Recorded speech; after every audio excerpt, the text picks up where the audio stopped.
10th class आपकी biology के chapter number 11 का लेक्चर नंबर 12 है और आपका टॉपिक है आज का हीमोडायलिसिस। इसके बारे में भी सीखेंगे हम और किडनी ट्रांसप्लांट के बारे में भी हम सीखेंगे। तो टॉपिक चल रहा था आपका पिछले लेक्चर में डायलिसिस का बेटा, और डायलिसिस की आपने तारीफ की थी, cleaning of the blood by artificial ways. Cleaning of the blood by artificial ways, खून को मसनूई तरीके से साफ करना डायलिसिस कहलाता है। और उसमें जो आपने पहली डायलिसिस पढ़ी थी वो थी बेटा पेरिटोनियल डायलिसिस। Peritoneal dialysis. और जो दूसरी डायलिसिस है वो क्या है बेटा, हीमोडायलिसिस। इसको आर्टीरियल डायलिसिस भी कहते हैं। तो देखते हैं बेटा इसको। In haemodialysis patients blood is pumped through an apparatus, that apparatus is called dialyser. तो इसके अंदर हम सबसे पहले एक apparatus की तारीफ, apparatus है उसका नाम डायलाइजर है, उसकी तारीफ करते हैं कि डायलाइजर क्या है। In haemodialysis patients blood is pumped through an apparatus called dialyser. Haemodialysis में मरीज के खून को एक अपरेटस में से गुजारा जाता है, एक मशीन से गुजारा जाता है, एक आले से गुजारा जाता है, उसका नाम डायलाइजर होता है। डायलाइजर होता है। तो डायलाइजर की तारीफ हो गई। In haemodialysis patients blood is pumped through an apparatus called dialyser. Haemodialysis में मरीज के खून को एक अपरेटस के जरिए पंप किया जाता है, एक अपरेटस में पंप किया जाता है, उस अपरेटस का नाम डायलाइजर है। The dialyser contain long tube. जो डायलाइजर होता है उसके अंदर क्या होती हैं, लॉन्ग ट्यूब्स होती हैं। डायलाइजर के अंदर क्या होती है बेटा, लॉन्ग ट्यूब्स होती हैं, लंबी नालियां होती हैं। The wall of which act as semi permeable membrane.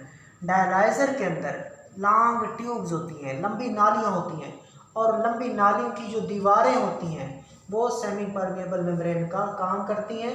मतलब अपने अंदर से कुछ चीज़ों को गुजरने देंगी और कुछ चीज़ों को नहीं गुजरने देंगी। Okay.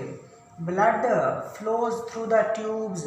Blood flows through the tubes, खून नालियों के अंदर से गुजरता है। While dialysis fluid flows around the tubes. Dialysis fluid जो होगा वो ट्यूब्स के अराउंड गुजरेगा। पहले डायग्राम देख लेते हैं फिर आपको समझ आ जाएगी बेटा।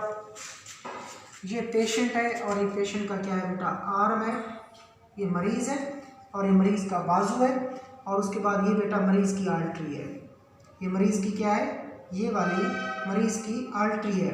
और आर्टरी वो ब्लड वेसल होती है जो खून को, ब्लड को दिल से अवे ले जाती है, दिल से दूर ले जाती है। और तमाम आर्टरीज में ऑक्सीजनेटेड ब्लड होता है सिवाय पल्मोनरी आर्टरी के। सो this is an artery. Artery is the blood vessel which carry blood away from the heart. All arteries have oxygenated blood except pulmonary arteries. So ये आर्टरी थी, artery के अंदर आपने catheter लगा दिया बेटा, ठीक हो गया, और उस कैथेटर को आपने फिट कर दिया एक ट्यूब के जरिए। तो आर्टरी का ब्लड उस नाली के अंदर जाना शुरू हो गया, ठीक हो गया। एक नाली आपने सुई के जरिए कहाँ फिट कर दी, आर्टरी के अंदर लगा दी। आर्टरी का खून उस ट्यूब में जाना शुरू कर देगा। सो आर्टरी का खून बाहर जा रहा है जिस्म से, ठीक हो गया। आर्टरी का खून बाहर जा रहा है, आर्टरी का खून जो था वो जिस्म से बाहर जा रहा है, और कहाँ आ गया, एक टैंक में आ गया, एक अपरेटस में आ गया। उस अपरेटस का नाम है बेटा डायलाइजर। उस अपरेटस का नाम क्या होता है, डायलाइजर। और खून डायलाइजर के अंदर क्या होती हैं, डायलाइजर के अंदर लंबी लंबी खून की नालियाँ होती हैं। आई एम सॉरी, डायलाइजर के अंदर लंबी लंबी क्या होती है बेटा, डायलाइजर के अंदर लंबी लंबी लॉन्ग लॉन्ग ट्यूब्स होती हैं। सो इनको कहते हैं डायलाइजर ट्यूब। इन जो ट्यूब्स हैं इनकी जो दीवार होती है, ये वाली दीवार, ये किसका काम करती है, ये दीवार सेमी परमिएबल मेम्ब्रेन का काम करती है। डायलाइजर की ट्यूब की जो वॉल होती हैं वो किसका काम करती हैं, सेमी परमिएबल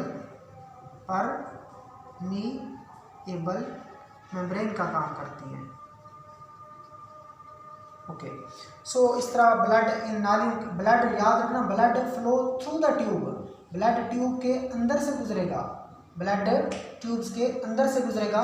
जबकि जो डायलाइसिस फ्लूइड होगा हम इधर से डालेंगे, फ्रेश डायलाइसिस फ्लूइड हम इधर से फ्लूइड को डाल देंगे और जो फ्लूइड होगा वो क्या होगा बेटा, वो फ्लूइड जो होगा वो नालियों के इर्द गिर्द होगा, फ्लूइड नालियों के इर्द गिर्द होगा यानी कि बाहर होगा।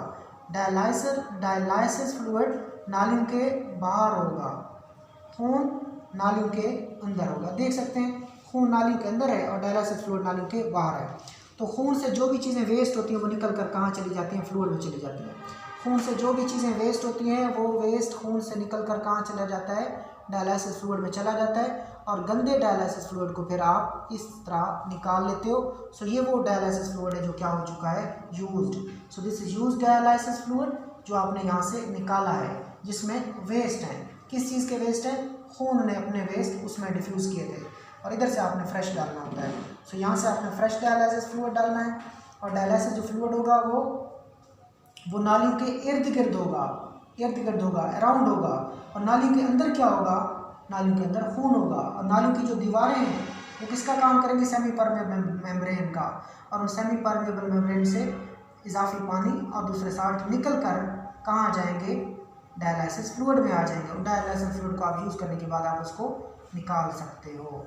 और फिर जब खून साफ़ हो जाएगा तो साफ़ खून को आप दोबारा क्या करते हो बेटा, साफ़ ब्लड को आप रिटर्न टू द बॉडी, साफ़ खून दोबारा आप किस में लगा देते हो, बॉडी में लगा देते हो। अब किस में लगाना है, वेन में लगाना है।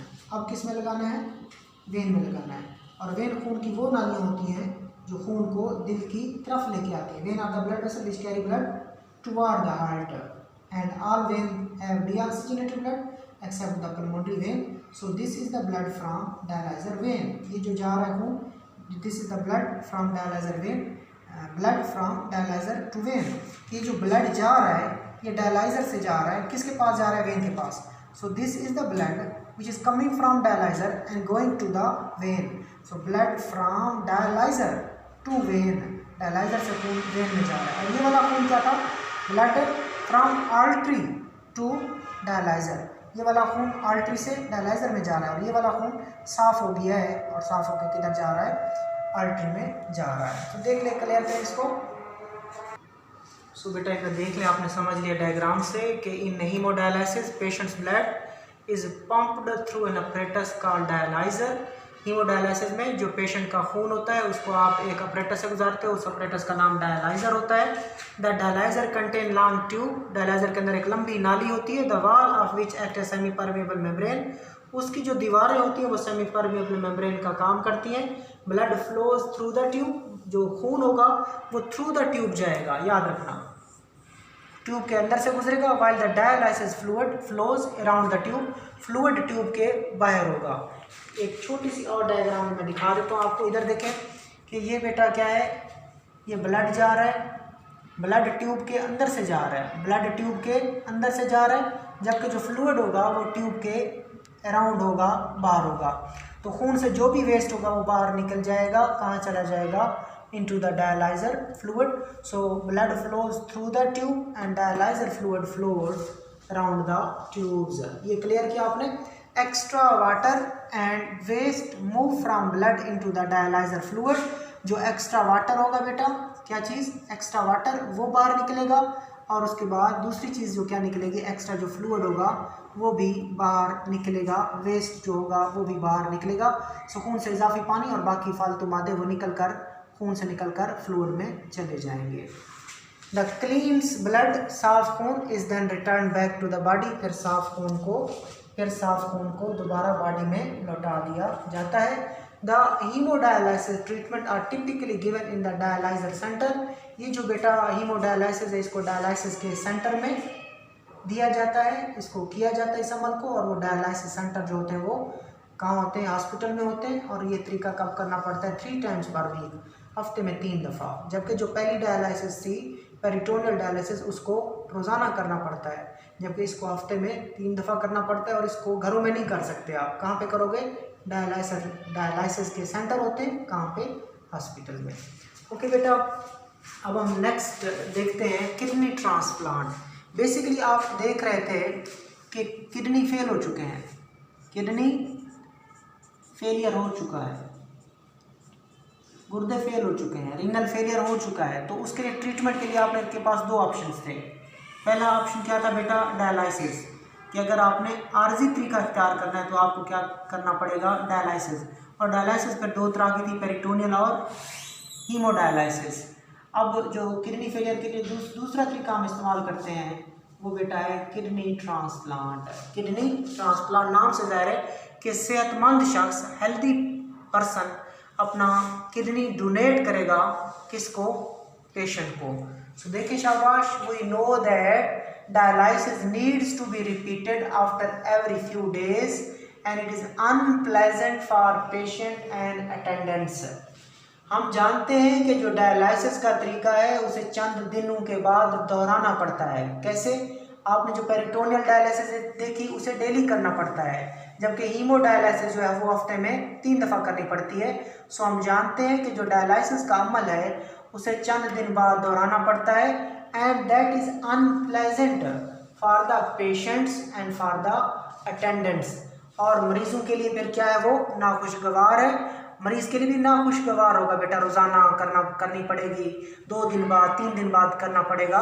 सो डायलिसिस का अमल दोनों मरीज़ और अटेंडेंट्स, जो मरीज़ के साथ लोग आते हैं हॉस्पिटल में, उसके बहन भाई, उसके अम्मी अबू या उसके रिलेटिव, उनको अटेंडेंट्स कहा जाता है। सो डायलिसिस का तरीका मरीज़ के लिए भी और मरीज़ के जो करीबी साथी होते हैं, अटेंडेंट्स होते हैं, उन सब के लिए क्या है, अनप्लेजेंट है, नाखुशगवार है। तो फिर क्या करेंगे हम, another treatment for the end stage kidney failure. बेटा एंड स्टेज किडनी फेलियर के लिए एक और इलाज का भी तरीका है जिसको आप क्या कहते हो, किडनी ट्रांसप्लांटेशन कहते हो, kidney transplantation. So another treatment for and stage kidney failure, कि गुर्दा फेल हो चुका है और उसकी आखिरी स्टेज चल रही है, तो उसके इलाज के लिए आप एक और तरीका तैयार करते हो, वो है किडनी ट्रांसप्लांटेशन। डेफिनेशन देख लें इसकी, it is the replacement of patients damage kidney with a donor healthy kidney. It is the replacement of patient's damaged kidney with a donor healthy kidney. ये एक ऐसा तरीका है जिसमें मरीज के नुकसानदेह गुर्दे की जगह सेहतमंद गुर्दे को लगाया जाता है। So it is the replacement of patient's damaged kidney with a donor healthy kidney. ऐसा तरीका है कार जिसमें सेहतमंद शख्स के गुर्दे से मरीज के तबाहशुदा गुर्दे को रिप्लेस कर दिया जाता है, तब्दील कर दिया जाता है। इसको आप किडनी ट्रांसप्लांट कहते हो। तारीफ है। आगे देखते हैं, kidney may be donated by the deceased donor और लिविंग डोनर। जो गुर्दा होता है उसको मरा हुआ शख्स भी दे सकता है या जिंदा शख्स भी दे सकता है। डिसीज का मतलब होता है मुर्दा, लेकिन बेटा कुछ टाइम होता है, लाइक अभी एक शख्स मरा है तो फ़ौरन आप उसका गुर्दा इस्तेमाल कर सकते हो, लेकिन कुछ टाइम के बाद, कुछ घंटों के बाद उसका गुर्दा बेकार हो जाता है। सो किडनी में B donated bye deceased donor, कि गुर्दा एक मुर्दा शख्स भी डोनेट कर सकता है, और लिविंग डोनर, या उसको कौन दे सकता है, उसको जिंदा शख्स भी गुर्दा डोनेट कर सकता है।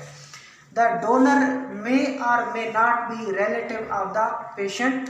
जो गुर्दा, द डोनर मे और may not be the relative of the patient. वो जो गुर्दा देने वाला शख्स है बेटा, चाहे वो मुर्दा हो चाहे वो जिंदा हो, वो मरीज का रिश्तेदार हो भी सकता है और रिश्तेदार नहीं भी हो सकता। सो द डोनर मे और may not be a relative of the patient. जो गुर्दा देने वाला है वो मरीज का रिलेटिव हो भी सकता है, नहीं भी हो सकता। अब गुर्दा देने से पहले हमें क्या करना चाहिए, before transplant the tissue protein of the donor and the patient are matched. याद रखना क्या चीज़ मैच करनी होती है, टिश्यू प्रोटीन्स। टिश्यू प्रोटीन मरीज की और गुर्दा देने वाले दोनों लोगों की आपने किस चीज़ का मैच करवाना है, उसकी भी टिश्यू की प्रोटीन लेनी है, उसकी भी टिश्यू की प्रोटीन लेनी है और दोनों को मैच करना है। अगर मैच कर रही है तो फिर आप ये किडनी डोनेट कर सकते हो from healthy person to the patient. So गुर्दा देने से पहले देने वाले और मरीज की टिश्यू प्रोटीन का मवाजना किया जाता है, उनको मैच किया जाता है। The donors kidney is transplanted in patients body. जो शख्स गुर्दा दे रहा है उसके गुर्दे को आपने ट्रांसप्लांट कर देना है, कहाँ पे, मरीज की बॉडी में, and it is connected to the patient's blood. और फिर उसको अपने मरीज के ब्लड से भी कनेक्ट कर देना है और उसको के यूरिनरी सिस्टम से भी क्या कर देना है, कनेक्ट कर देना है। मैं डायग्राम बनाता हूँ, इसको देखें। ये बेटा पेशेंट है, ठीक हो गया। और ये पेशेंट के क्या है, किडनीज है, ये उसके यूरिटर है, और ये क्या है उसका ब्लैडर है, और ये क्या है यूरिथ्रा है। अब क्या हुआ है बेटा, और ये खून की नालियाँ हैं जो उस गुर्दे में आ रही हैं। ये जो दोनों गुर्दे हैं ये अपना काम नहीं कर रहे, तो हमने क्या देना है, मरीज़ को सेहतमंद गुर्दा देना है। तो किसने देना है, हेल्दी बंदे ने देना है। उसने अपना क्या देना है, किडनी देना है। तो उस किडनी को हम क्या करेंगे, यहाँ ले आएंगे। कहाँ ले आएंगे, इधर ले आएंगे, और उसको ब्लड के साथ भी कनेक्ट कर देंगे। इनके जो खून की नालियाँ पहले उस नुकसानदेह गुर्दे में जा रही थी, आपने अब खून की नालियाँ, आर्टरी का कनेक्शन भी नए गुर्दे के साथ कर देना है, और वेन का कनेक्शन भी नए गुर्दे के साथ कर देना है। सो नए गुर्दे के साथ आपने ब्लड वेसल्स को अटैच कर देना है, फिर नए गुर्दे के साथ आपने यूरिटर को भी अटैच कर देना है। सो आपने जो हेल्दी गुर्दा दिया गया है, सेहतमंद गुर्दा दिया गया है, उसको आपने ब्लड वेसल्स के साथ भी कनेक्ट कर दिया, ब्लड सर्कुलेटरी सिस्टम के साथ भी कनेक्ट कर दिया, और मरीज़ के यूरिनरी सिस्टम यानी कि यूरिटर, ब्लैडर और यूरिथ्रा से भी क्या कर दिया बेटा, आपने नए गुर्दे के साथ ही उनका कनेक्शन जोड़ दिया। सो ब्लड सर्कुलेटरी सिस्टम का कनेक्शन नए गुर्दे के साथ हो गया, और यूरिनरी सिस्टम का भी कनेक्शन नए गुर्दे के साथ हो गया। अब ये गुर्दा खून को फिल्टर करेगा, खून से जो वेस्ट होंगे उनको फिल्टर करेगा, साफ करेगा खून को, और साथ यूरिन भी क्या करेगा, बनाएगा। तो आपने क्या कहा, the donors kidney is transplanted in patients body. Donor का गुर्दा मरीज के शख्स में, मरीज की बॉडी में लगा दिया जाता है, and it is connected to the patient's blood and urinary system. फिर उस गुर्दे, नए गुर्दे को आप कनेक्ट करते हो, जोड़ देते हो मरीज के खून से और मरीज के यूरिनरी सिस्टम से। The average life time for a donated kidney is 10 to 15 year. तो जो फिर एवरेज टाइम होता है कि अब ये जो नया गुर्दा है ये कितने टाइम के लिए गुजारा कर सकता है बेटा, 10 to 15 ईयर, 10 से 15 साल। MCQs बनेगा, 10 से 15 साल तक ये जो नया गुर्दा आपने मरीज को लगा दिया है ये काम करेगा और उस मरीज को जिंदा रखेगा। When transplant fail the patient में be given a second kidney transplant. अक्सर बेटा ये ट्रांसप्लांट का अमल फेल भी हो जाता है। फेल क्यों होता है, क्योंकि देखो मरीज़ है, उसका अपना जिस्म है, उसकी अपनी बॉडी है। जब उसको किसी और शख्स का आप गुर्दा लगाते हो तो वो जो मरीज़ की बॉडी है वो कहेगी कि ये तो फॉरेन चीज़ है, इसको मैं तो एंटीजन के तौर पर लूँगी, ये मेरी दुश्मन है। तो मरीज़ का जो इम्यून सिस्टम होगा वो उससे क्या करेगा, लड़ेगा। तो जब उससे लड़ेगा तो वो किडनी जो है वो रिजेक्ट भी हो जाता है, तो इसको कहते हैं tissue plant rejection.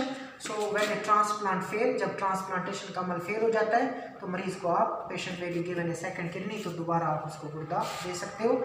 In this situation the patient is treated through dialysis for some intermediate